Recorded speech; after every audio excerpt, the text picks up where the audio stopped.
Awesome. Okay. So, a few little notes here to make sure I stay on message. I thought I would explain Krishna consciousness in a general philosophical sense.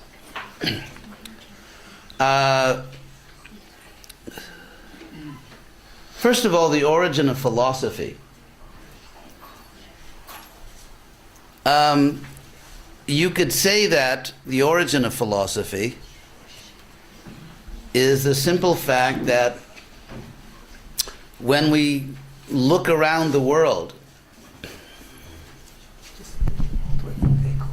okay, that when we observe the world, you could say with our animal senses, I mean, we see, we hear, we taste and smell and touch and so on, as other mammals do and other animals. And yet, with intelligence, we can see that there's something wrong with the picture, or there's something incomplete about the picture that our senses are giving us. And so we can explain these, the imperfection of the picture of the world that our senses give us by listing some of the questions that our senses don't answer, and yet they're very important questions. For example, the question, why? Why do I exist at all? And here, this is called, in philosophy, it's called teleology, from the Greek telos, purpose.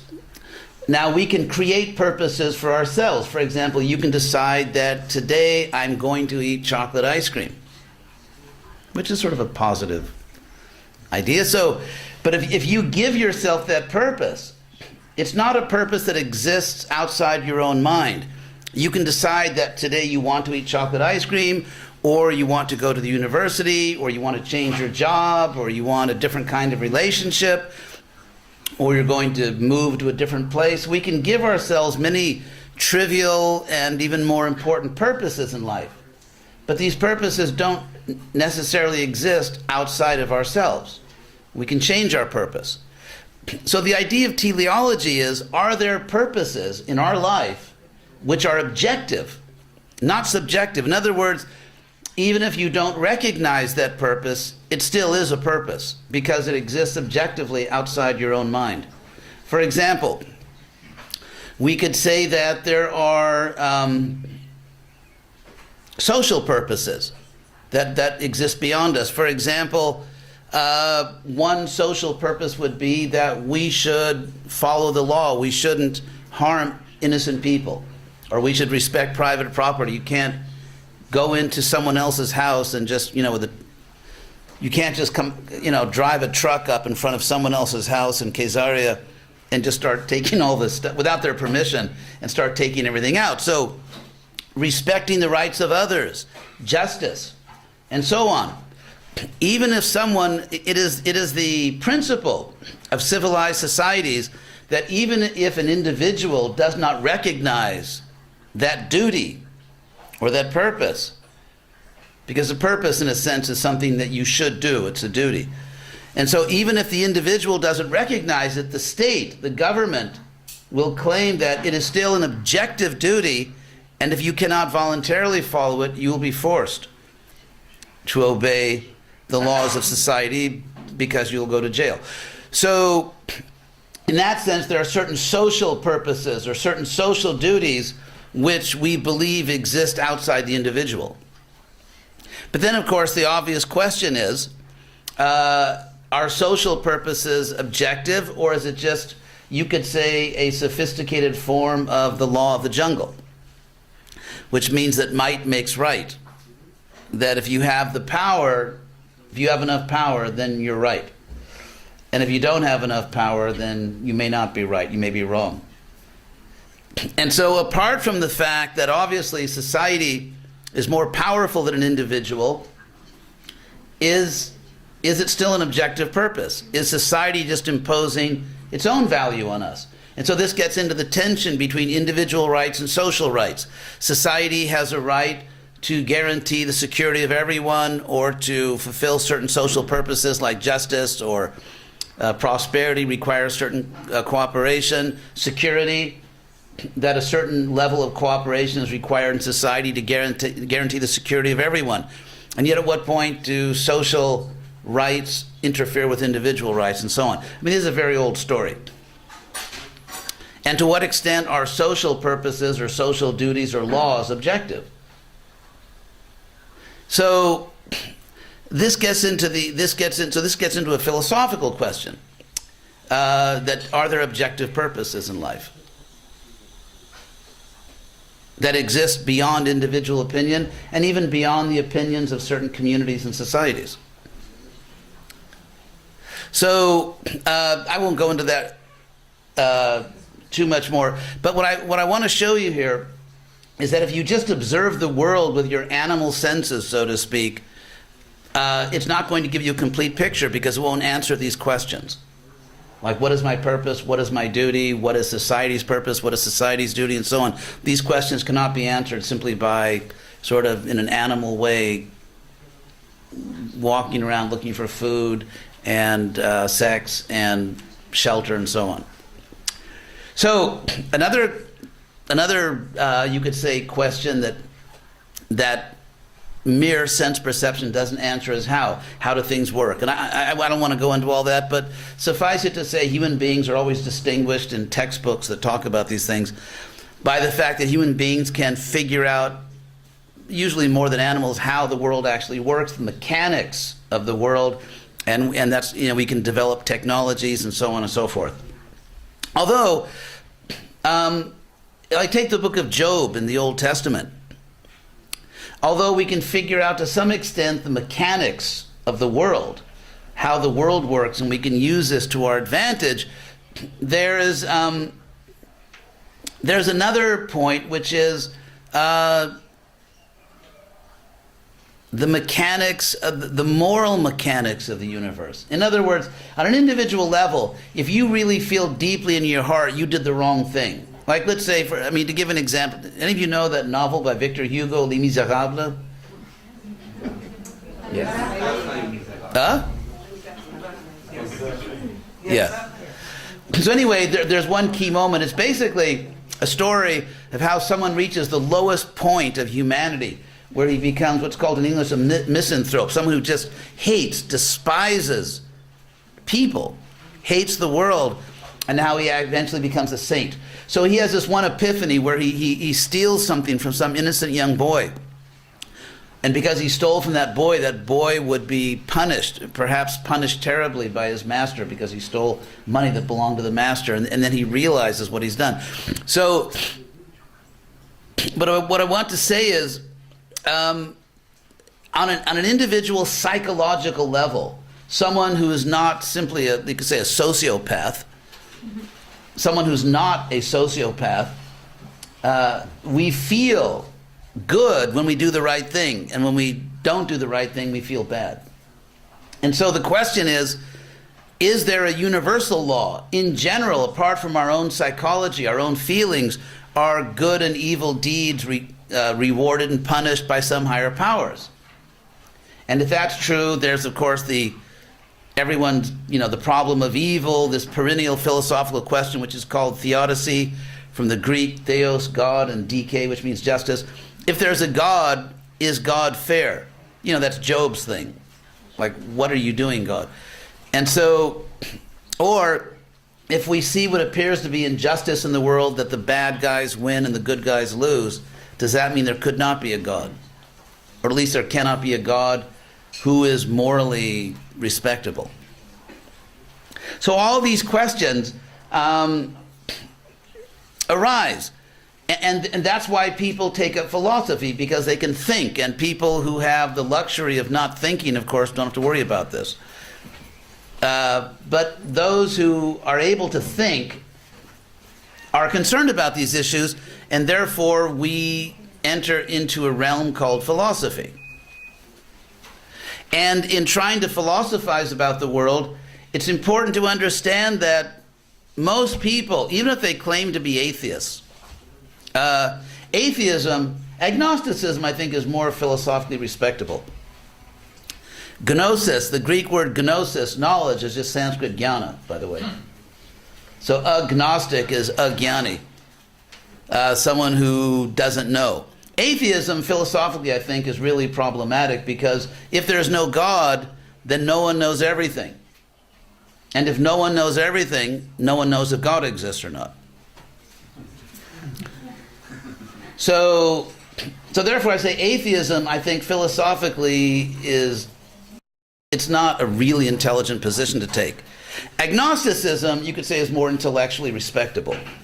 Because if you just say, I don't know, I think that's a respectable position. I just don't know. Atheism, though, I think is self-contradictory. So, but if you believe, and practically everyone does, that some things are really right and some things are really wrong, like if someone blows up a school bus and kills a bunch of children, that's actually wrong. That's actually evil. It's not that what we really believe, what almost everyone believes, is not that evolution has programmed us, that evolution has wired our brains in such a way that we believe it's wrong because societies that somehow or other, by blind evolution, societies that came to believe that killing children is bad, they somehow survive better.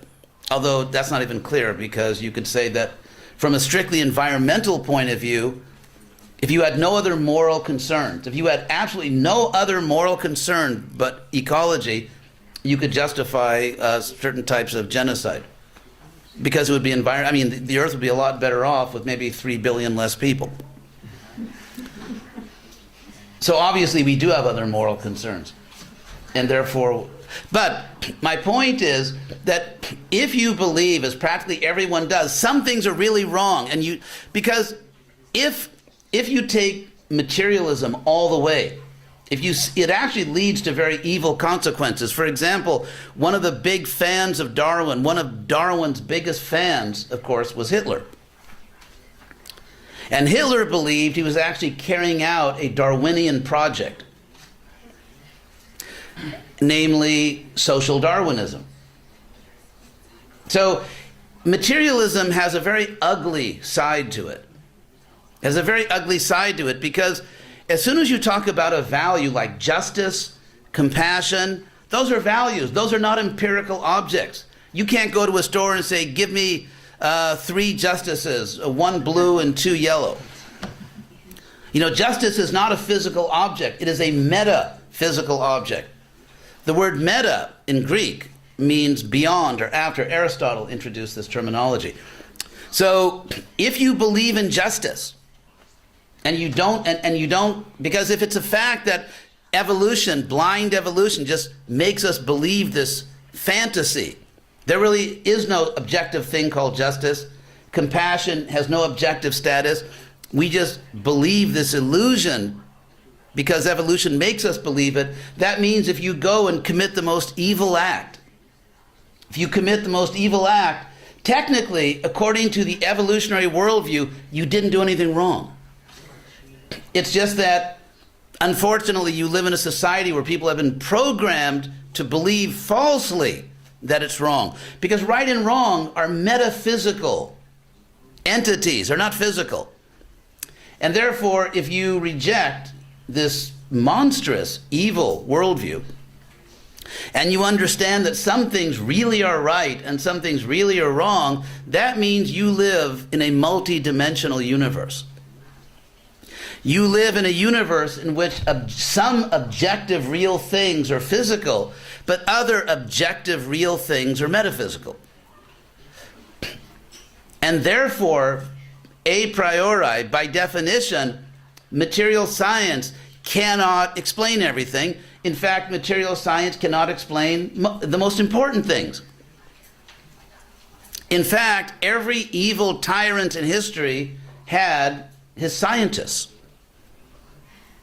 Hitler was really into science. And in fact, in Hollywood, it's like a stereotype. It's a Hollywood cliche for 60 years, the evil scientist. who usually speaks with a German accent. Russia, now they have, well, yeah, Russian mafia, German scientists. So, anyway, so what I want to say is logical positivism, which is a philosophical position that became really most strongly articulated in the 1920s, about 100 years ago in Europe. The idea that the only things that we can really know to be true are things that we can empirically validate. The problem with that statement is, the obvious problem that people finally figured out is, it's self-contradictory. Because the statement that only things we can empirically verify can be, we can say are true, that statement cannot be empirically verified. Because it would lead immediately to the most ridiculous form of circular reasoning. Circular reasoning means that you're trying to prove something, and so you bring in your evidence. But you give as an argument for you give the conclusion itself as an argument for the conclusion. So it's just going around in a circle. For example, if I say, look, I can prove there's a real physical world. Look, this is a real piece of paper. But that's only true if the conclusion is true. This is a real piece of paper.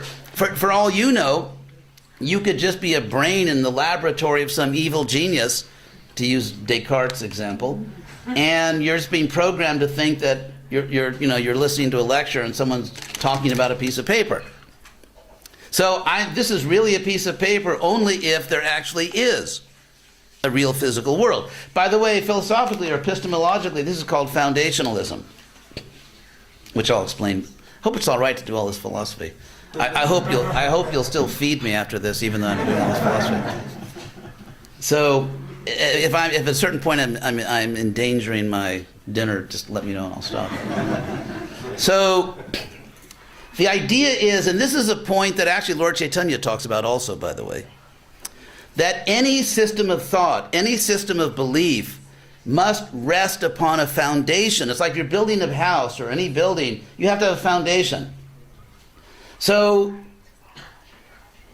if you claim anything is true, like to give an example I've often given, if you claim that water boils at 100 degrees Celsius, and you claim that's true, you can be easily pushed into an infinite regress, that means going backwards, an infinite regress of proofs. For example, I say water boils at 100 degrees Celsius. Someone says, prove it, dude. That's what they would say in America. So, prove it. So, okay, I take a pot of water, I put a thermometer in the pot, I put it on the stove, and at 100 degrees it boils. Then someone says, ha, that's not real water. Or that's not pure water. Okay, I've got to bring in other chemicals to test the water. But then someone can say those aren't really water testing chemicals. Or that's not real mercury in the thermometer. In other words, you can be pushed into an infinite regress of proofs. And therefore you could never prove anything. Because no matter what you say, no matter what you show, someone could say, well, prove that really happened. Therefore, Aristotle, the father of modern logic and one of the early members of the Hare Krishna movement, Aristotle, although he wasn't aware of it, he was like one of our first Greek devotees. So Aristotle said that the way you escape an infinite regress of proofs, and the same thing Lord Chaitanya said, by the way, the way you escape an infinite regress of proofs is that you have to declare that something proves itself. It is self-evident. And the word Lord Chaitanya uses, swata pramanyam, which means literally self-evident. So if something proves itself, you do not have to bring in something outside to prove it, and therefore you have a foundation upon which you can prove other things. So, regarding spiritual knowledge, and I want to talk about that, methodology of learning about the world. When you are designing a scientific experiment, and by the way, the latest studies show that approximately half of all the scientific experiments that are published in professional journals cheat in some way, but that's another issue. It's actually a major problem in the world, all the cheating that goes on in science. But apart from that, when you're trying to prove something through science, you have to design an experiment. For example, let's say you're trying to develop a faster train, applied technology. And so therefore you need something which measures the speed of a train, or the speed, let's say, of when you split an atom, the speed of the particles that are escaping, like that big thing they did in Europe. So now, if you're trying to measure speed, whether it's exploding particles, or a train, or a runner at the Olympics, you're trying to measure, you don't go with a thermometer. If you have an instrument that measures speed, that's what it does. So imagine someone who was so crazy, that someone believed a speedometer is the only truly reliable scientific instrument. And this person, not only that, this person said, my theory is that nothing really exists in the physical world except velocity. And therefore, I'm going to take my speedometer all over the world. And then the person comes back and says, I confirm my theory. There's nothing out there except velocity. I mean, if that sounds idiotic to you, it really is. It really is idiotic. But it's no less idiotic than what science does. I'm not saying science is idiotic. I want to be clear about this. There's a lot of good science. I mean, because of applied science, I could fly to Israel, and if I'm sick and in pain, I thank God for medical science. So I'm not anti-science. Real science is good. What I'm talking about here is epistemological imperialism. Imperialism being a very dirty word, as you know from Star Wars, the evil empire. Actually, in Hollywood, empires are always evil. And that's not entirely based on history, it's just based on, that's the American idea. So, anyway, imperialism or epistemology in Greek, episteme means knowledge. So epistemology means basically, how do you know you know? That's epistemology. In other words, under what conditions can you say correctly that you really know something? So, if you look at material science, if you look at materialistic science, the essence of it, the central process in empirical science is the controlled experiment. No controlled experiment, no science. Now, this is like childishly simple, but to get a PhD in any field in science, you are not required to take one course in epistemology. And that explains a lot. So, a controlled experiment. Obviously, that means empirical science can only study things that we can control. And if you cannot control something, you can't study it. And control, for example, may include controlled access. For example, we can't control faraway stars. We can't control them. However, we can control our access to starlight. And therefore, and so we can study stars to the extent that we can control access to the stars. And in principle, according to the laws of materials of science, in principle, someday we could control them. Someday, in other words, there's nothing in principle that would prevent us from eventually controlling stars and causing as much damage to the whole universe as we do to our planet, which is very encouraging because we can not only trash one planet, there's the hope of trashing maybe whole galaxies. But now, if you take this simple point of the controlled experiment, we cannot study things we can't control. That means we cannot study things greater than us. Not only greater because our technology has not advanced enough, but in principle greater, so that no amount of technology would allow us to control those higher beings or higher entities. So things which are not only in the current state of technology, but in principle superior. So now, let's go to the G word, God. We are actually very honored here today. Anyway,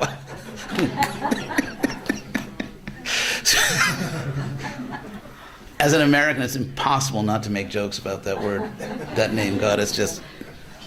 There are two of those. Two of those? Is there another God here? Oh my God, we have a we have a polytheistic situation here. So, now when you are designing an experiment to find something, or that may or may not be there, the way you design an experiment is that if this thing exists, and we don't know if it exists, but if it exists, this is probably a reliable way to find it. I'll give you an example. I remember years ago, when I was studying astronomy at UCLA. Why was I studying astronomy? I had to take one science course, and it seemed like the least painful. So I took the astronomy course, and it's interesting. At that point, astronomers were searching for what they call brown dwarfs. Brown dwarfs. A brown dwarf basically is a celestial body that was on the way to become a star but never made it, like most of the people who are waiters and waitresses in Hollywood. I'm from Los Angeles, and we have the best looking waiters and waitresses probably in the world, because most of them are people that came to Hollywood and didn't make it, or are still trying to make it. So I guess they're kind of like brown dwarfs. But anyway, so a brown dwarf is a celestial body that, it was on the way to becoming a star, developing all those, mechanisms of internal combustion, but didn't quite make it, and so kind of burned out, didn't become a star, and so is a brown dwarf. Now, there was a theory that there should be brown dwarfs, and actually one of my professors at UCLA was one of the leaders in the world in searching for them, in the quest for the brown dwarf. And so they were designing all these experiments based on the idea that if brown dwarfs exist, here's how we could find them, if they exist. So in the same way, if God exists, let's say we don't know, we're agnostic, agyani, we don't know if God exists or not. It's the rational question, the scientific question would be, if there is a God, how would we detect God? Science does not mean studying matter only. That's one kind of science. Science, in a larger sense, simply means the rational, systematic, verifiable search for anything. So, if God exists, and we're talking about, let's say we're talking about what philosophers call the triple O God, omniscient, omnipotent, omnibenevolent. English, by the way, is a combination of Latin words and German words, so that's the Latin, omnipotent, omniscient, omnibenevolent. The German would be all good, all knowing, that's German, all good, all knowing, and all wise, right? That's the German form of saying that. Anyway, so if we were looking for a God, like a real God, like a major league God, that means we're looking for someone who's far greater than us. And it's not that if our technology develops enough, we will be able to put God into a controlled experiment. Because if at some point of technological development you can control God, then you're talking about something else. You're using the same word, then you're actually talking about someone in Israel named God. So, no offense. So if you're talking about the classic God as found in theistic religions, then you're talking about an entity who, in principle, cannot be controlled by any amount of material technology. And therefore, the obvious question is, how do you approach, how do you detect or get knowledge of someone who is far greater than you? What would be a rational approach? And actually, we know this. For example, let's say you're trying to get a job with some big company, and the company economically, socially is more powerful than you. They have everything you want. You have nothing they want, because if they don't hire you, there's 50 other people waiting outside the door to get an interview. Now, there's a situation where in all the relevant factors, they're in a higher position. So what do? Well, you go online and you start reading about the successful job interview. And, smile like this and talk like that and be prepared. In other words, you have to please them.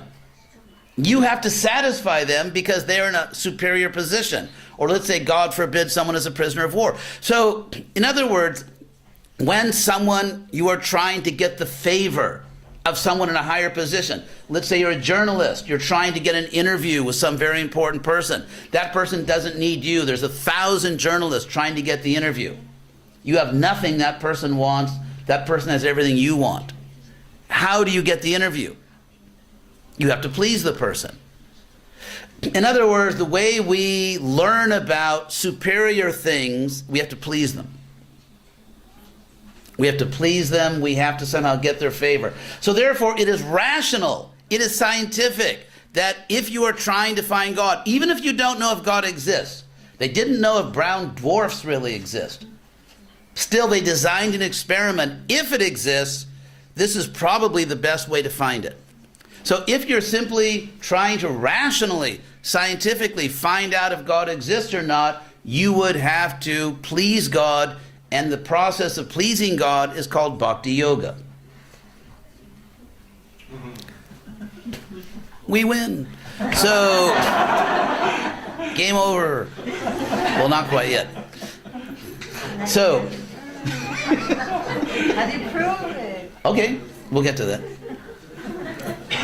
I told her to ask that just to make it.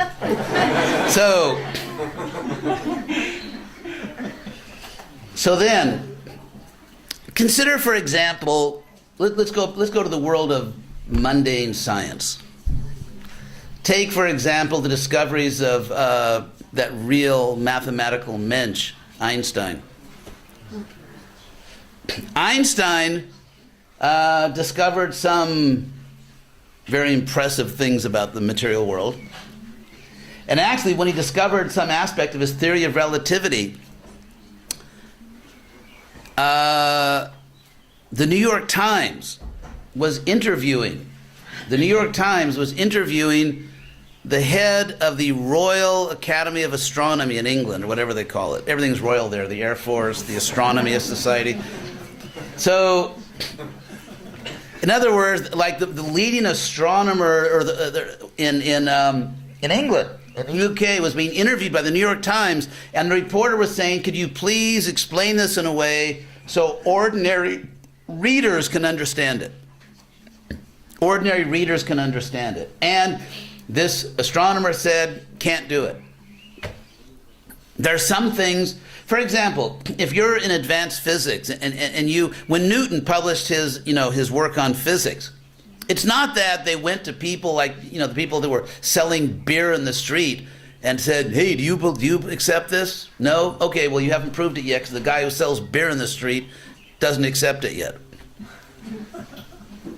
So the idea is, in every field of knowledge, you prove things to qualified people.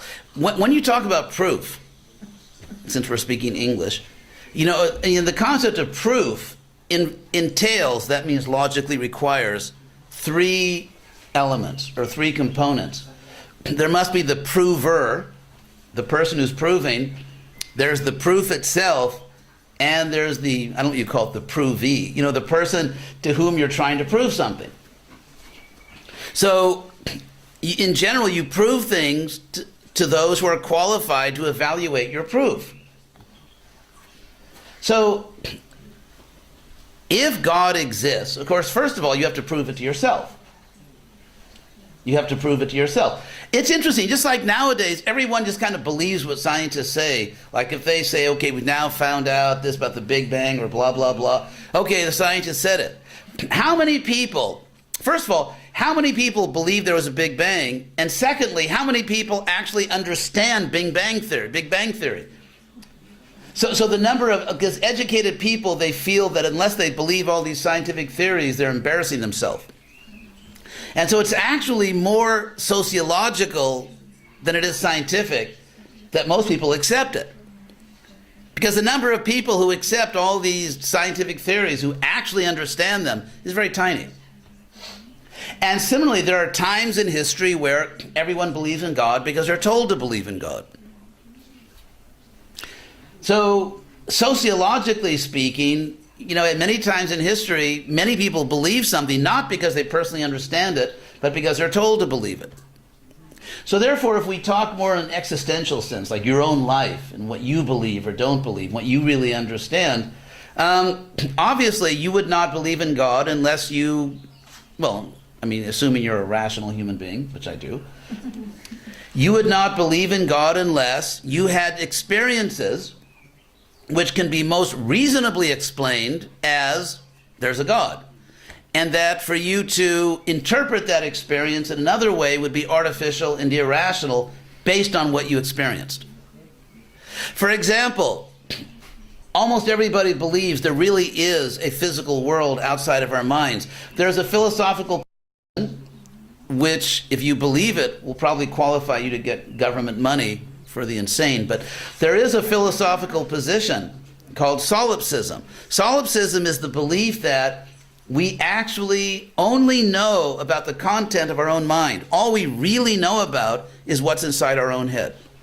And therefore, I know that in my mind, I'm seeing a room, there's people out there, but I don't know if the room is really there, the people are really there.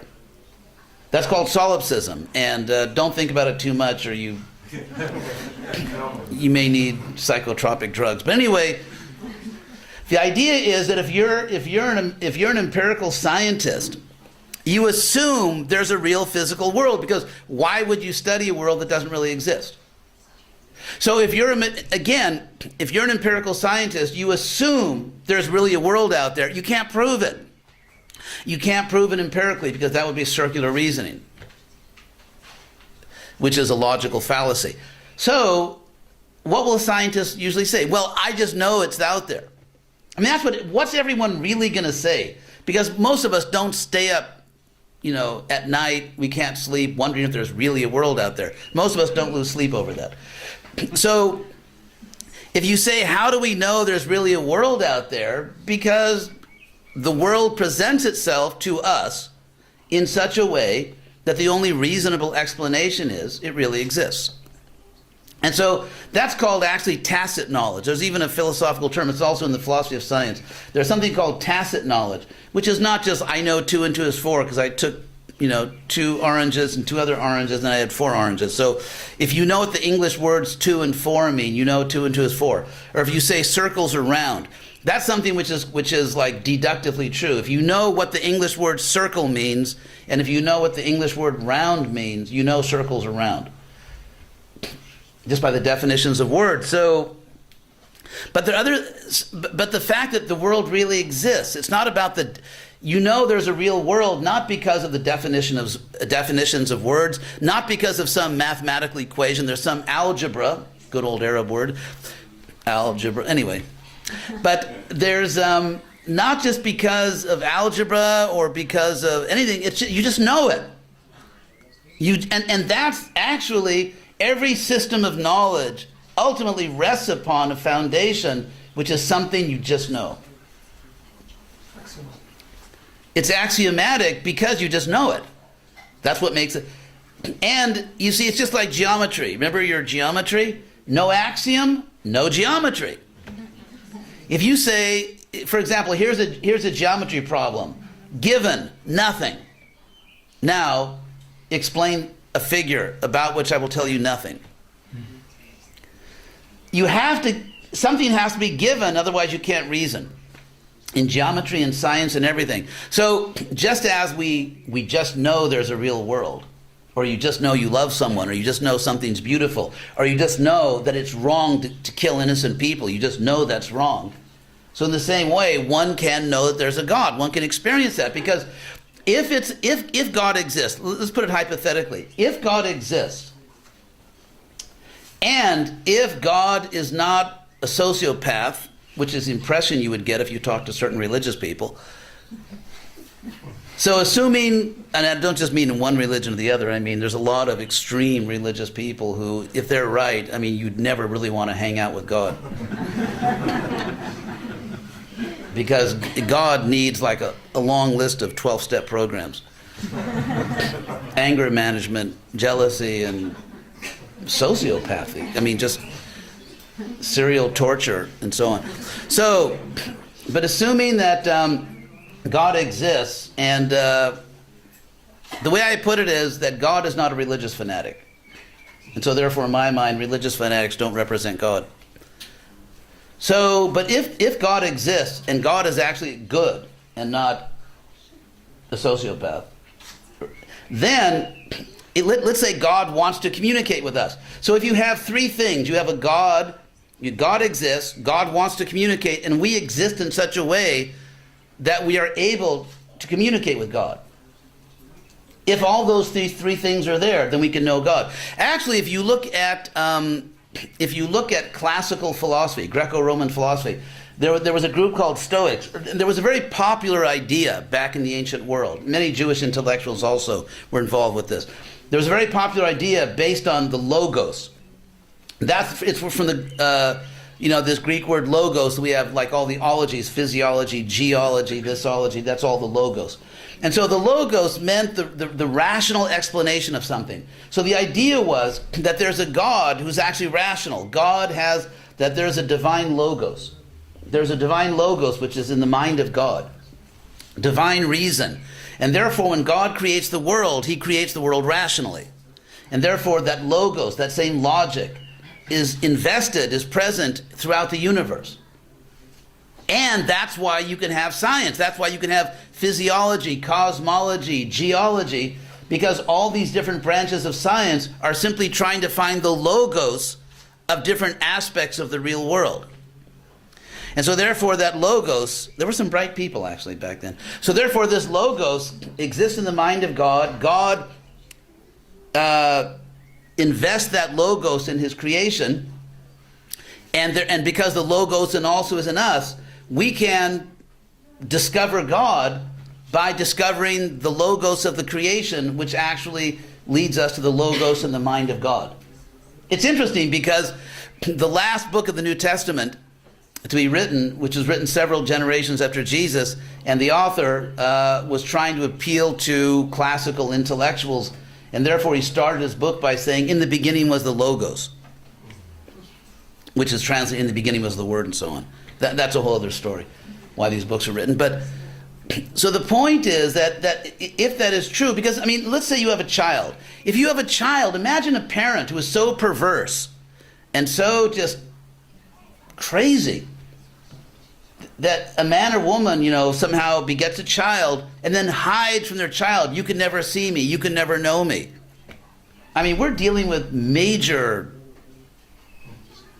pathology here.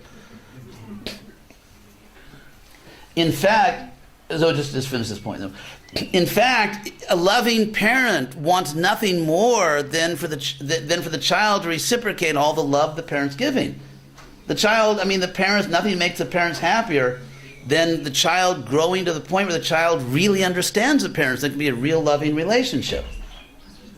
And so God, if God is the supreme parent, to create living beings and then hide from them forever is sick, actually.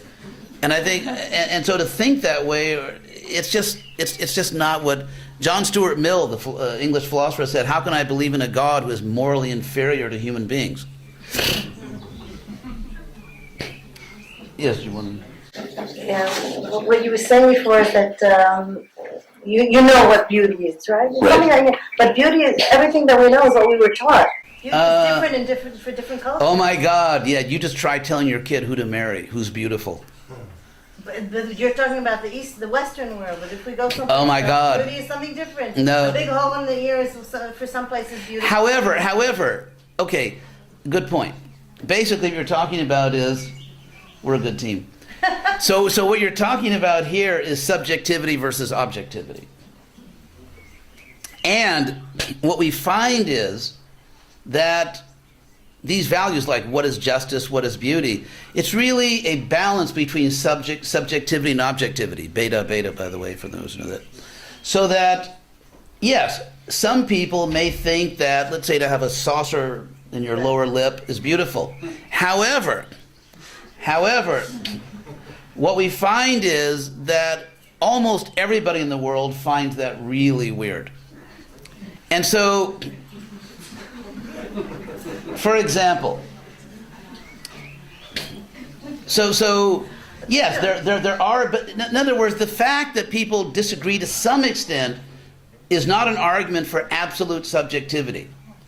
So there are certain people in the world, like, I don't know, Angelina Jolie.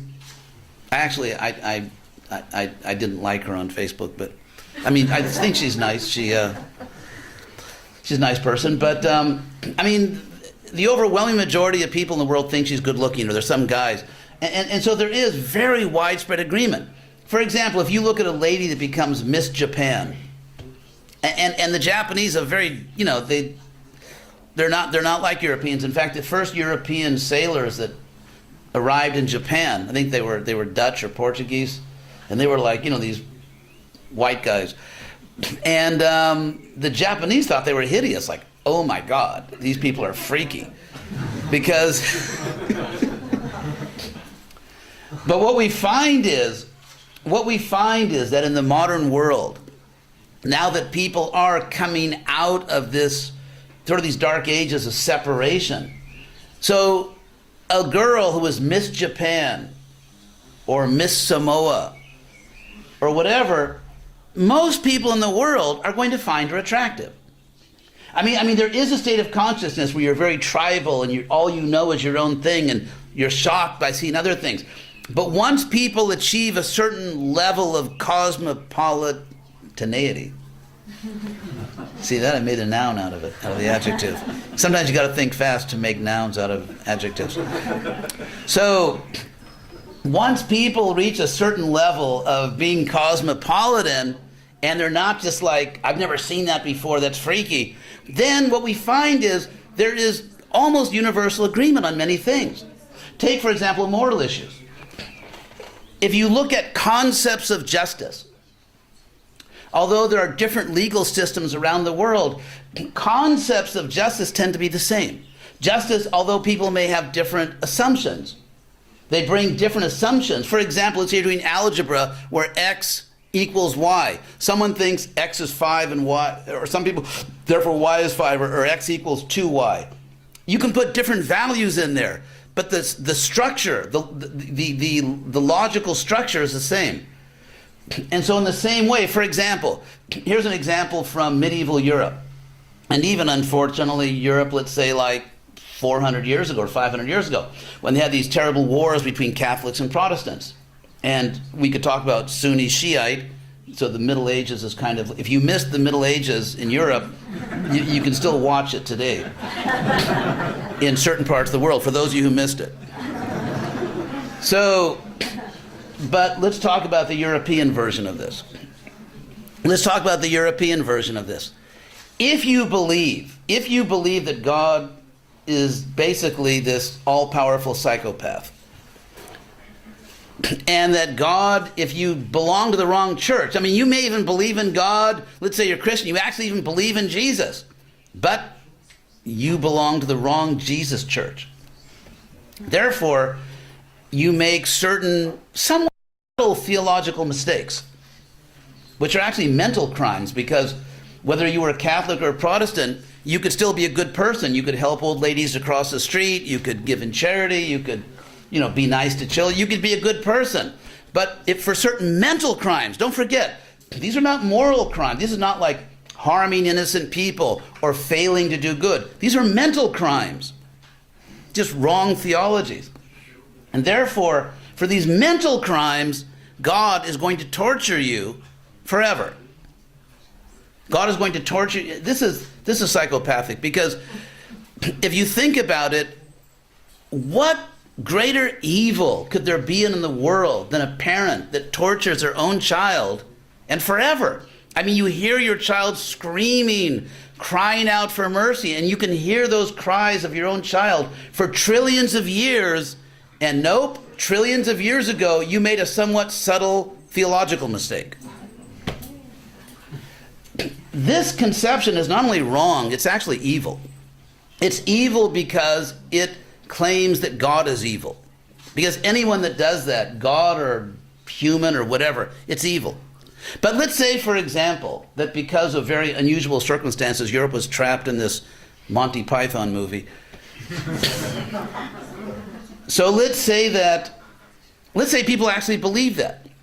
Therefore, if a false preacher comes to your town, and is preaching a slightly different theology than you do, and anyone who listens to that and believes it will be tortured forever. It is your moral responsibility to kill that person. I mean, for example, as I say, God forbid, imagine someone comes into a town and starts kidnapping people and torturing them. The police go with a SWAT team, and they're not going to think twice about shooting down that bad guy. Like in America sometimes they have these things where someone starts shooting in a school or something. And now, of course, American influence it's sort of caught on. It's a fad in other countries, to go to a school and shoot people. But America has made many significant contributions. Actually, America, it also contributes some good things. It's a whole historical thing. There practically could not be an international society for Krishna consciousness without America. That's a whole historical thing about human rights. But so, if someone is really causing terrible, deadly harm to innocent people, it is the moral responsibility of the government to stop that person. And if they won't stop, to eliminate them. Again, even though this is like a monstrous example, but still, if in formal logic, we remove, not forever, but just for the moment, the content, and just look at the logical structure. So it's the same moral algebra, that it is the duty of good people to stop other people from causing significant harm. That we have a moral responsibility to stop others from causing unnecessary and significant harm. For example, in philosophy, there's a typical example. Let's say you're standing over a bridge. You're standing over a bridge and there's a train coming. And what you see is that the bridge has broken. So that train, if it continues, is going to go over the bridge, and hundreds of people will be killed. Hundreds of innocent people will be killed. Now, next to you on the bridge is an incredibly heavy person, like an extremely heavy person. Maybe weighs like 300 or 400 pounds. So if you push this person off the bridge and they fall onto the railroad track, that will stop the train. That will stop the train. However, you will cause the death of an innocent person, but you're going to save, let's say, 300 or 400 lives. Or you convince him to jump. Let's say there's no time. There's no time, and you don't speak his language. So, in that way of thinking, I should kill God because there's so much pain and so much. That's a different topic. We can get into that, but that's a different topic. So, but we can get into that. We can get into everything.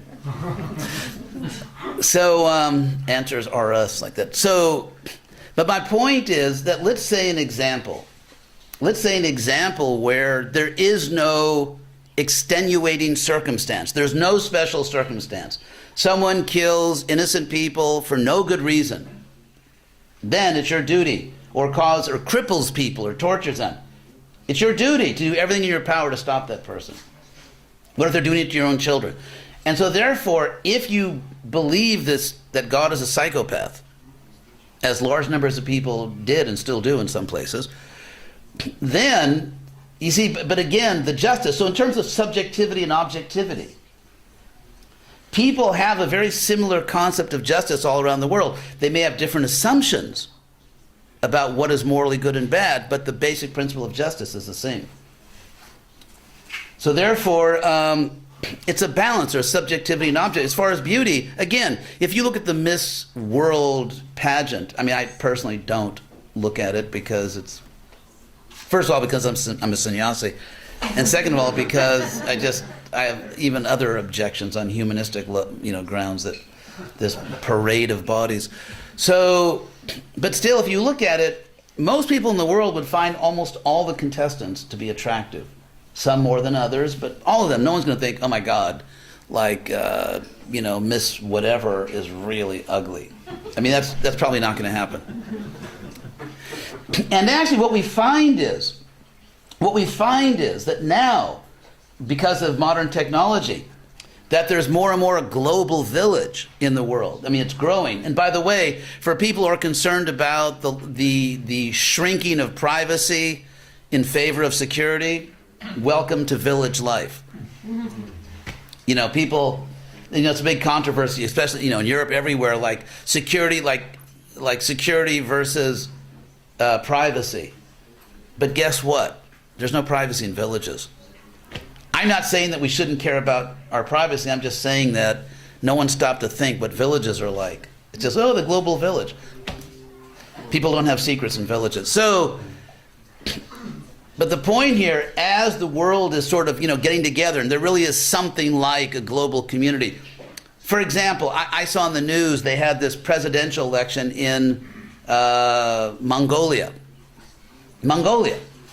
which is not exactly like, I don't know, Wisconsin. And yet, I saw in the news, if you look at the capital of Mongolia, they were had this big event because someone just won the presidency. The people were dressed exactly like in America. They were playing American music. All the buildings looked like a typical American city. And they were talking the same political jargon, just like in America, same stuff. And this is Mongolia. So more and more there is a global community, and what we find is there is greater and greater agreement on right and wrong. International law. The United Nations, for example, is much more important today than it was when I was a child. It's much more important. America takes it much more seriously.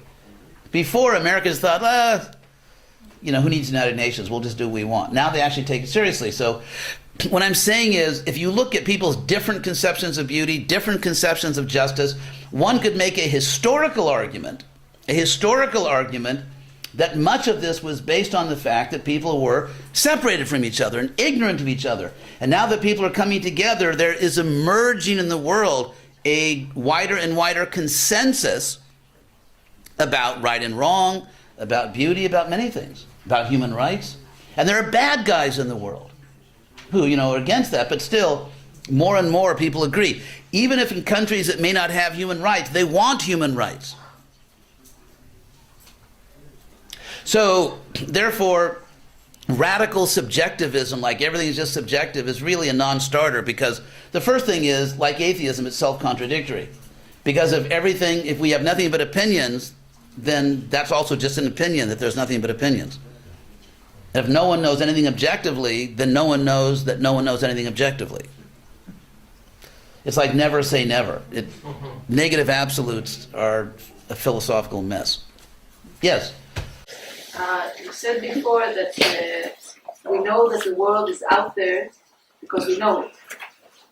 Why? And it's very simple for most people to say that. Why isn't that so simple for people to say it about God? I know God is there. Okay, good question. Because there is a hierarchy of knowledge. For example, most people know 2 and 2 is 4. Probably a slightly smaller number of people know that 2 times 3 is 6. And as you go into more and more complex math, it's going to be a pyramid. And so when you finally get to, let's say, the most advanced theoretical mathematics, there's just a small, very tiny number of people that know it. And so why is there this pyramid or this hierarchy of knowledge in any field, whether it's math or history or anything? Because the more difficult it is to achieve something, the fewer people achieve it. It's like, everybody can go out and just kick the ball around. But how many people can play in the World Cup and not completely humiliate themselves? Or have a heart attack or a stroke? And so the more difficult something is, the fewer people do it. And so knowing God, see, there's this, in a sense, there's this false, how should I put it? At a very simple level, like I believe in God. Like in America, most people believe in God. I mean, a very strong majority of people believe in God. But they believe in God, and they also probably hope that God doesn't interfere in my life. Like, it's very nice you're in heaven. Stay there. And so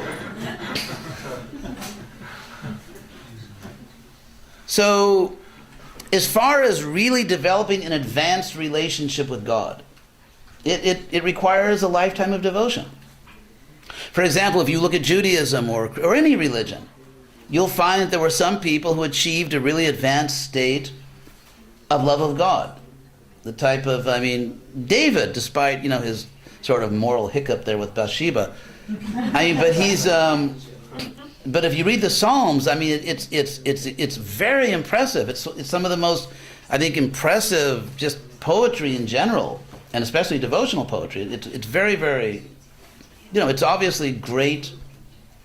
It's great poetry and great devotional poetry.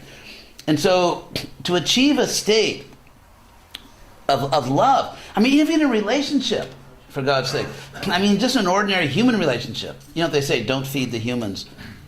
Anyway, but let's say just in a normal human relationship, it takes so much work to get to the point where you can stand to live with someone. More than, let's say, once the love endorphins wear off, and it's like, it's like someone who's totally at a party and wakes up the next morning, oh my God, what am I doing with this person?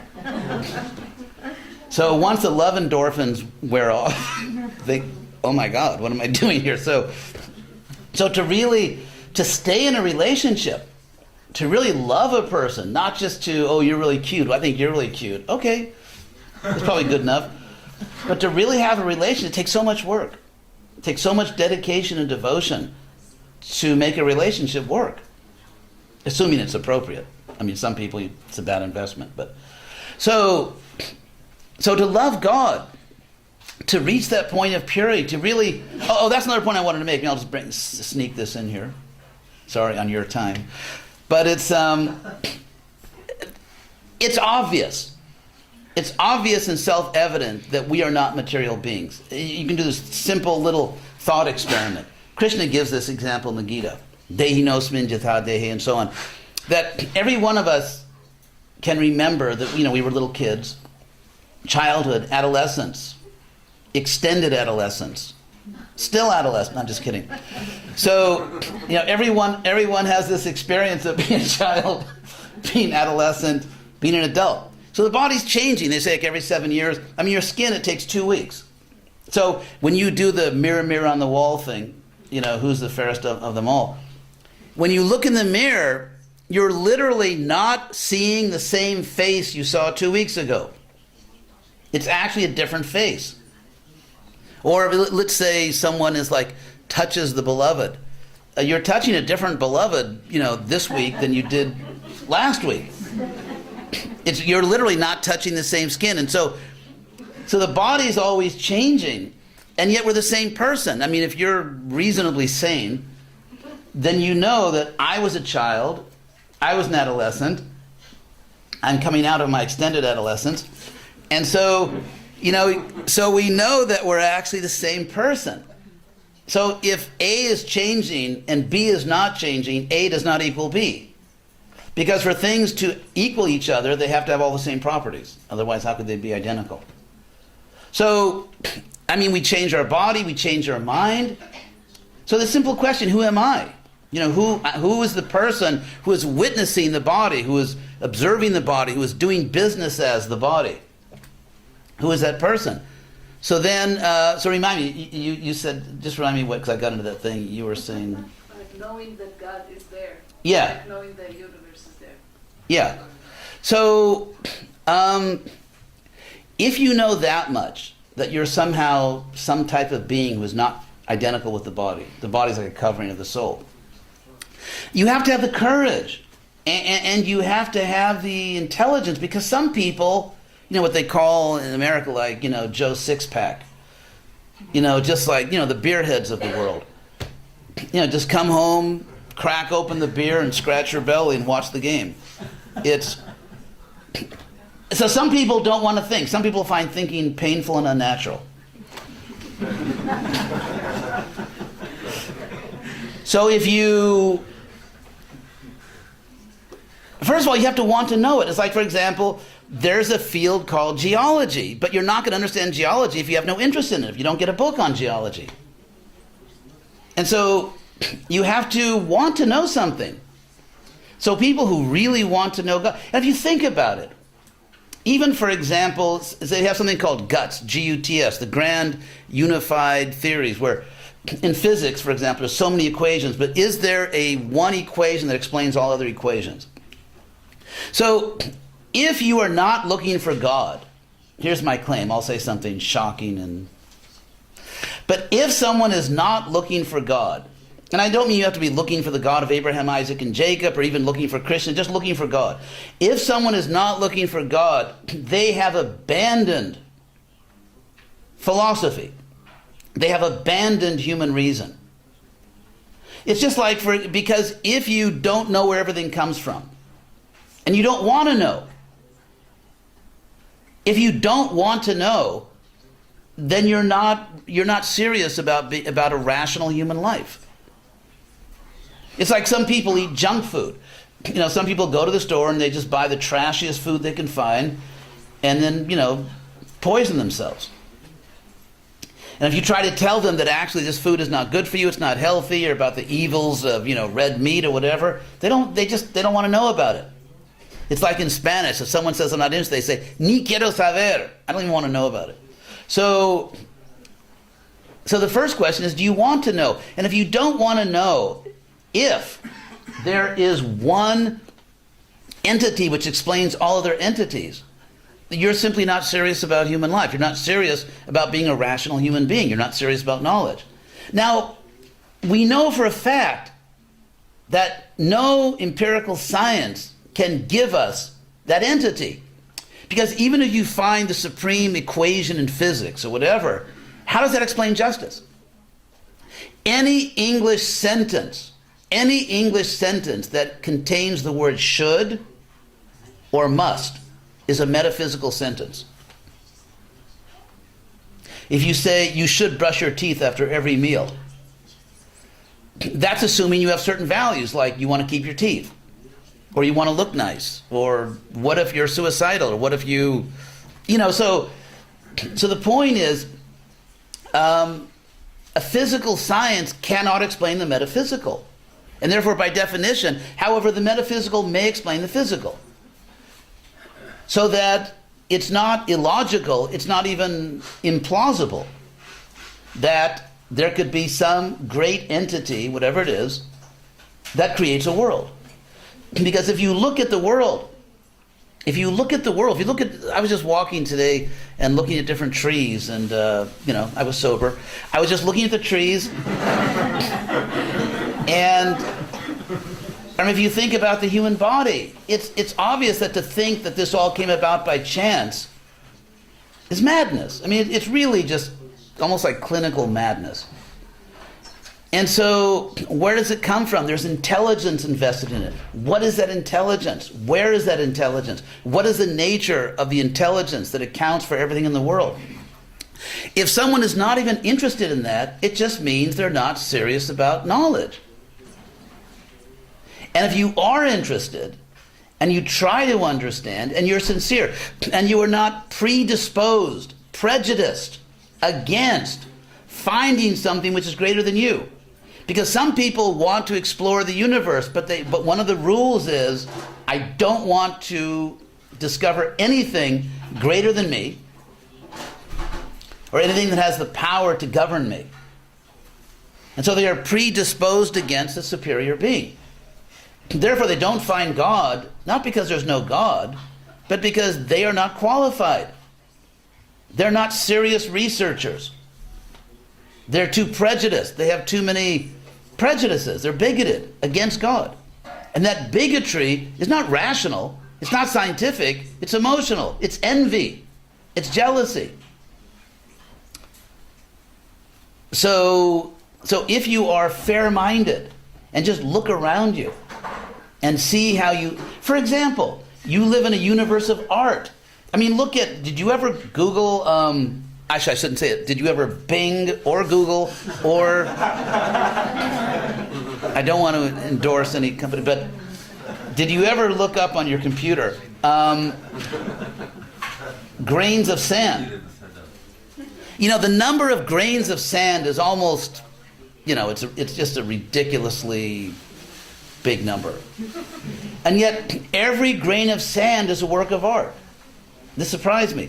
They're different colors. They actually look like jewels, like gems. And you just look it up, you know, grains of sand, and it will, to use my old 60s California expression, blow your mind. So, if you look at snowflakes, if you look at grains of sand, if you look at pictures of galaxies, we live in a universe of art. There is art everywhere in the universe. Why? Where do you get these fantastically, absurdly complex structures? Where do you get all the art? Where do you get our moral instincts? The fact that in the deepest part of ourselves, you know, you may think, okay, maybe I really just am a brain in a bottle in the laboratory of some evil genius and the world doesn't really exist. But if you think about it, what we know in the core of our being, in the core, in the deepest part of ourselves, we know that some things are right and wrong. We know that love is beautiful. We know that we should protect the innocent. We know that justice is right. So actually our deepest knowledge is knowledge of metaphysical things.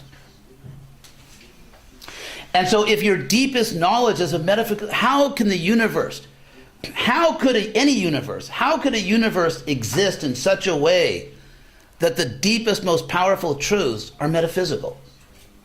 How could that be the case?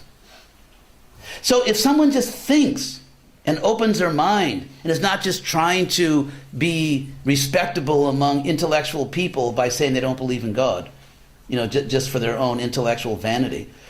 But if you just look at the real world, how could there not be a God? As far as the thing about, you know, theodicy, you know, the bad guys winning and the good guys losing, that was actually a problem, especially in Middle Eastern thought, where they didn't clearly understand reincarnation.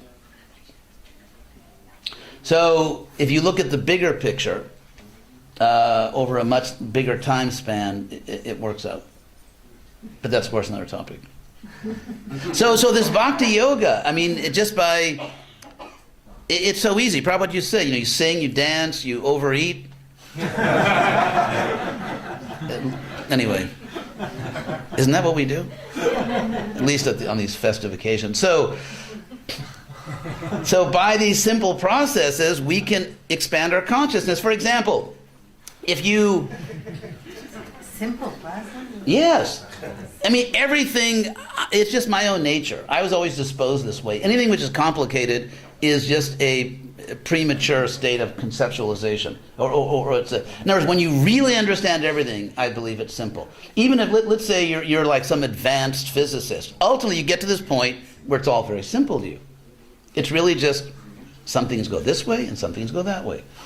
And that's all it is. I mean, take Sanskrit grammar. Sanskrit is by far one of the most sophisticated, complex grammars in the world.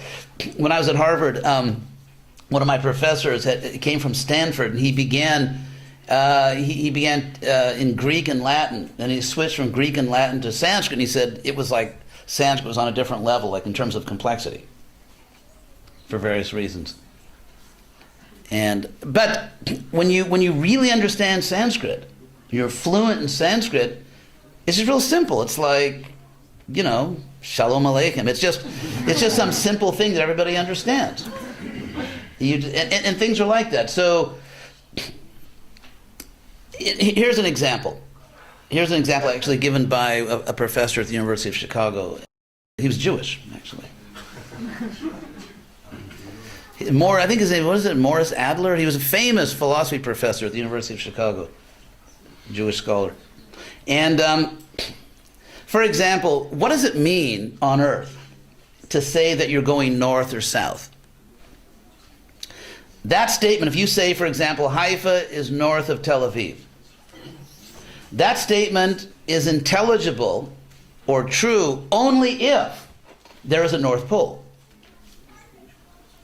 You have to have an absolute reference point. So because there's a North Pole, and everyone agrees to call it the North Pole, therefore, within that system, Haifa is north of Tel Aviv.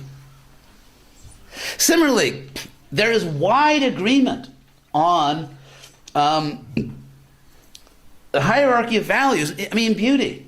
I mean, some people are widely considered to be attractive, and some people are widely considered to be a little less attractive. Or for example, the fact that it's nice to live in a place where there's lots of parks and gardens and, you know, or waterfront property or whatever. I mean, there are all kinds of things. Or certain restaurants are widely considered to be good restaurants, or, you know, or every, you know, there's almost universal human agreement that Italian restaurants are good. So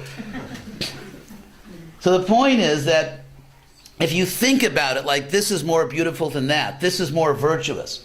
Like, let's say someone who really tries to help other people, the fact that this is more virtuous than that. All these comparisons, all these comparative degrees of metaphysical things, values, really implies logically that there is an absolute pole, that there is such a thing as absolute beauty, there is such a thing as absolute virtue, or absolute kindness, or compassion, or justice. And it's actually in reference to an ultimate absolute degree that we can talk about comparative degrees. And so, again, if you really want to make sense of the whole world, not just the physical world, because the most important things for us are not physical. You know, family, loving relationship, justice. The most important things in our lives are not physical, they're metaphysical.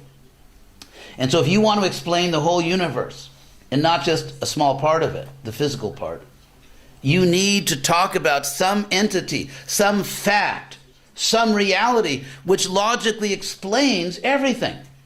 It's explanatory power. That's why in Vedanta, this sophisticated theological work, it's like in ancient India, if you wanted to be taken seriously as a philosopher, you had to explain Vedanta. And so it begins with the statement that atato brahma jigyasa, now in human life we should try to understand the absolute. Because, I mean, take for example Caesarea. You know, it used to be sort of a Persian thing, and then it was a Greek thing, and then it was you know, Herod built it as a client of the, you know, the Emperor of Rome, and then it was taken over by the Romans after the various tragedies in the first century in Jewish history. And then when Rome fell, it went to, well, actually Rome didn't fall. I mean, Rome fell, but the Eastern Roman Empire didn't. So it went to the Byzantines.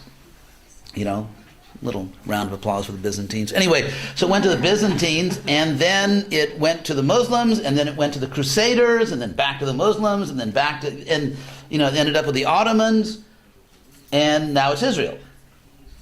So the political reality of Israel is something which changes over time. I don't mean to say it's not important what's going on now. I'm not saying it's not important, but still, it's a relative truth. Like 1,000 years from now, 10,000 years from now, 1,000,000 years from now, God knows what'll be here 1,000,000 years from now.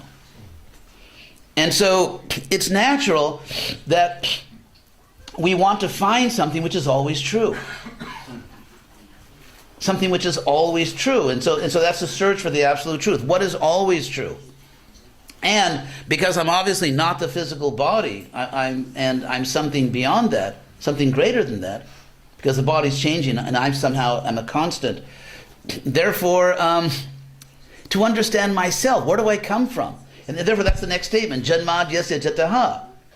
Where do I come from? What is the origin of everything? And so if you say this is yours, for example, the Big Bang. The Big Bang is nice. You know, it's an interesting idea, which is now in fashion. You know, we'll have to look 100 years from now, 200 years from now, but for now it's, and maybe even be true, something like that is true. Not the Big Bang. I mean, the idea that something comes from nothing, I mean, that's like, I mean, philosophers figured out that's nonsense, you know, 2,500 years ago. Actually, what was it? Parmenides. Parmenides was a great pre-Socratic philosopher, and he said that to say something comes from nothing is just a linguistic mistake. Because the word nothing, I mean, consider, for example, the English word, sorry, we're doing this in English, but the English word something and the English word nothing. They're both words, and they both exist positively in the sense that they really exist. They're real things that exist. the word something and the word nothing. However, the word something refers to an entity. The word nothing doesn't refer to anything. And so even though it exists as a word, it doesn't correspond to anything. It refers to nothing. There's nothing to which it refers except the absence of something. So if we're talking about positive entities, positive things that really exist, the word nothing has no referent. And so therefore, to say something comes from nothing is just not to understand grammar. Because there is no such thing as nothing from which something could come. And similarly, also Parmenides, he also understood that something cannot, that everything that exists now always exists. And that's actually what the Gita teaches, the conservation of energy. We exist eternally because we're souls, and matter exists eternally because something that exists, there's no nothing to go into. Now, I don't mean this chair is eternal, despite what the factory may tell you about it. So this chair is not eternal, but the energy, again to use Aristotle's word, back to Aristotle, he coined the term which in English we call substance. Literally that which stands below, like below the surface, the real reality of something, substance. And so the energy itself has always existed and always will exist. So Parmenides said that everything that exists has always existed because there's no nothing to come from. And everything that exists will always exist because there's no nothing to go to. And so therefore, if all these things exist, how do you account for it? You can just say, well, it just always existed. Matter and consciousness just always existed. But that means you're basically quitting the game. It's like you're not winning, so you leave the field. You want to take your ball home. So, because it's the nature of intelligence, it's the nature of human reason to try to understand. So if you say, well, there's no explanation, that just means you gave up. That just means you don't have the determination, the courage, the intelligence to keep searching. So if you do have that courage and that intelligence, determination, you have to look for something which explains everything. And if it doesn't explain metaphysical things, it's a very bad candidate. It's just a bad choice. We should also understand, it's just like if you live in a society in which many people are prejudiced in some way, if you are aware of that prejudice, you can compensate for it so you don't get dragged into it. Now, we live in a world in which so-called intellectuals, they dream that they're real intellectuals, they are actually prejudiced against God. They're not objective. And I can give you a very simple proof of that. Again, a linguistic proof that the so-called scholars, the so-called intellectuals are just stupidly prejudiced. In our culture, I don't know if, Hebrew, I assume you must have something like that. In English, there's a very common phrase, which is blind faith. Yeah, blind faith. Now, from the point of view of pure logic, if you are trying to understand the truth, it is equally dangerous to believe what is false or to disbelieve what is true. For example, in some parts of the world, including America, there are certain people based on, internet science and certain extreme religious views that are against vaccination. And so let's say, without going into that whole controversy, let's say in one particular case the vaccination actually works, say for children. That if you give children a certain vaccination, it's more likely they'll be healthy than if you don't give them the vaccination. More likely that they won't become sick.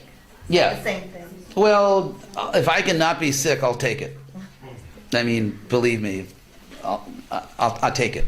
So now the point is that, so let's say, or forget vaccination, which is somewhat controversial. Let's just say a person is sick and has a life-threatening illness and there is a cure, but they disbelieve it and they die. I actually know people. I know people who were sick, and they had two religions. One was Krishna, and the other one was natural medicine. I mean, I'm all for everything natural. I just don't make a religion out of it. And they died. They died of curable diseases. Fortunately, I mean, this is a very tiny, tiny, tiny minority of people, but they died of a curable disease because they disbelieved what was true.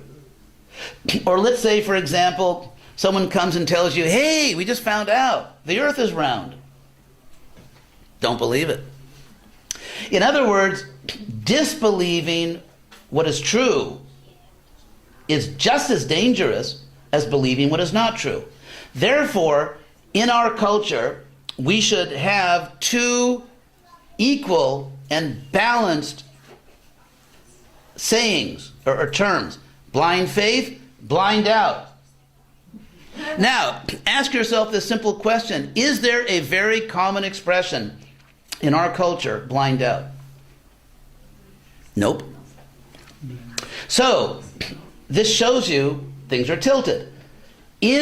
Among so-called intellectuals, scholars, blah, blah, blah, in the academic world, if you believe in God or the soul, it's like, oh, really? It is, people are going to wonder about you, even if you have good reasons. Even if you have a powerful, philosophical, experiential explanation. So even justified faith, rational faith, is not really respectable. However, if you are agnostic or atheistic, that is intellectually respectable, even if you cannot give good reasons for it. Now, here's another point I want to make, since I've decided to suspend your dinner. Okay, I'll just make one more point, and then I will show that devotees are merciful and stop. So, it is a principle of logic that to affirm or deny, first I'll say it in a way that you won't understand what I'm saying, then I'll explain what I mean. But it's very intellectual to say things other people can't understand. It makes you feel that you're very intelligent. So, to affirm or deny a proposition places you equally in the same domain of discourse. This is what I mean by that. Any questions? Just like, let's say, for example, let's say that you affirm that 2 and 2 are 4. You are making a claim about math. That is a math claim. If you say 2 and 2 are not 5, or if you say 2 and 2 are not 4 for some reason, but let's say you say 2 and 2 are not 5, that is equally a mathematical claim. So if you say Zeus, to use an example that probably won't offend anyone, if you say that Zeus is the god of rain and thunder and adolescent behavior, if you say that Zeus is the god of rain and thunder, or if you say that there is no Zeus, who's the sort of the weather god, those are equally religious claims. In universities, a professor can stand up and say, we know that there is no Zeus. That's a religious claim. Because if you say 2 and 2 are not 5, that's a math claim. If you deny a religious claim, you are making a religious claim. So, and the people are so stupid, they don't even get it. With all their PhDs. There's an old joke in America, actually. PhD stands for piled higher and deeper, referring to a certain substance. So, that in English starts with the letter S. So my point is, in America, they have all these big public universities in which, God, if you preach religion, you're out. You are so fired. So, but the interesting thing is, in America, you can stand up in a public university or a private university and you can preach religion all you want as long as it's negative. But if you make a positive claim, you're out. And they don't even know this because, frankly, people that get PhDs in biology or Indology or this or that are not required to take one class in epistemology. And yet they're making all kinds of truth claims, and yet they wouldn't know philosophy if they tripped over it, as they say. So what we have to do is we have to understand we live in a highly bigoted society. I don't just mean racism or sexism and all that stuff, but a highly, that are the so-called intellectuals and academics, not all of them obviously, but many of them are some of the most bigoted, prejudiced people in the world. And this is actually, this is a scientific fact. There was a scholar who wrote a book that was published by the University of California Press. Yay, be true to your school, Beach Boys. And he wrote this book, which was reviewed favorably in Harvard magazine. And he compared the religious right, like the religious right in America, with the academic left. He compared their mutual attitudes. And he found the difference was that the academic left was more bigoted and more closed-minded toward the religious right than the religious right was toward the academic left. And to be more bigoted than the religious right is an achievement. So, frankly, you find some of that in the attitude toward Israel now in academic circles, unfortunately. So, therefore, in this whole matter of God, and just to end, you have to understand the history of the relationship between science and religion. There's a history to it. Actually, I spoke on this at Stanford. That tape is you can find it on my website, where many fine spiritual products and services are available and at discounted prices. I'm just kidding. So, the point is, for a very long time, say if you look at the classical world, religion, or not just religion, let's say spiritual philosophy or theology, and science were just seen as different aspects. Like we're trying to find knowledge. There's different aspects in life. There's the moral dimension of life, the physical dimension, there's the philosophical, the spiritual dimension. And it's just like in a university, someone teaches biology, someone teaches history, someone teaches music. They're just different fields of knowledge. So people used to understand that to study God is just another field of knowledge. And so what happened is that that classical civilization collapsed for various reasons, and you went into the Dark Ages. And by the way, the Dark Ages, that term Dark Ages, came from the Renaissance people. The Renaissance people, and so in the Dark Ages, it was like, it was pretty nasty. People would take a bath on their birthday, whether they needed it or not. And so, the Dark, now it's, of course, in academia, you're supposed to say there are many good things about the Dark Ages, Middle Ages that we have to, so, okay, I'll be politically correct. And there were many interesting things going on in the Middle Ages, which, really. However, it was the kingdom of Christ on earth. It was religiously very fanatical. It was violent. It was, you wouldn't want to, if you have a time machine, don't go back to the Dark Ages. So, there was nothing like science. The Renaissance, by the way, was a renaissance of Vedic culture. Because if you look at Greco-Roman civilization, it's just Mediterranean Hinduism in terms of the religion. It really is. That's another topic. So the Renaissance was a rebirth of actually this Indo-European civilization. And people became interested in science again, and the church, the one true church at that time, the Holy Roman Church, was actually one of the biggest sponsors, money, one of the biggest sponsors of the new science. What happened is the Renaissance was a rebirth of Southern European culture, because of Greco-Roman civilization, that was Southern Europe. And so there was a North European revolt against that, the Reformation. That's a whole topic, what the Reformation really was. And so people like Martin Luther said, no science, no philosophy, just the Bible. We don't need to know anything except what's in the Bible. And so Luther actually attacked science. And so there's a very common, unfortunate, tragic, psychological phenomenon.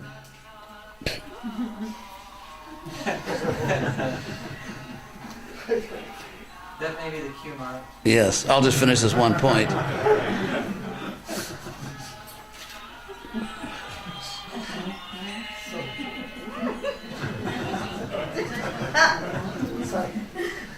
That was interesting. So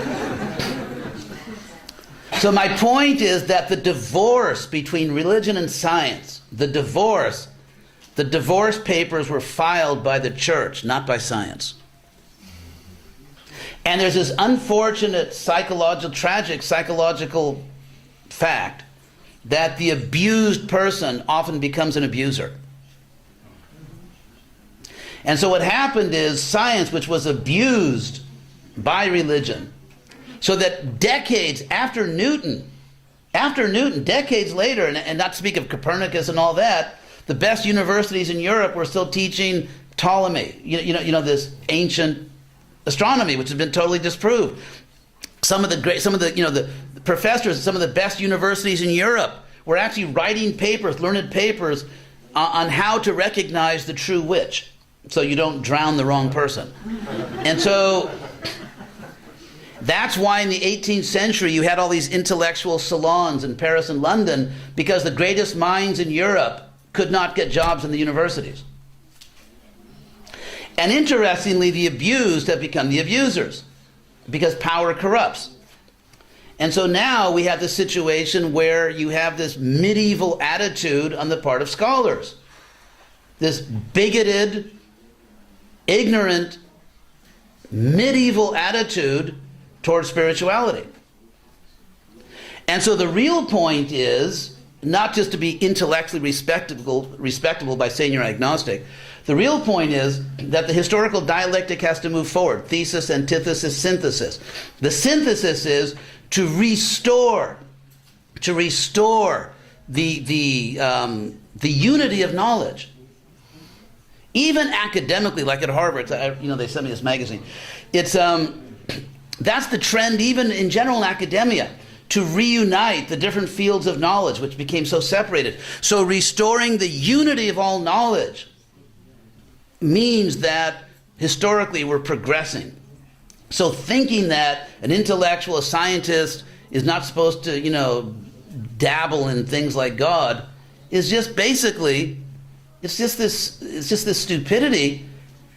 It's just science becoming the abuser, trying to be epistemologically imperialist, and being irrational. So, God is good. Anyway, thank you very much, and more later. Hare Krishna.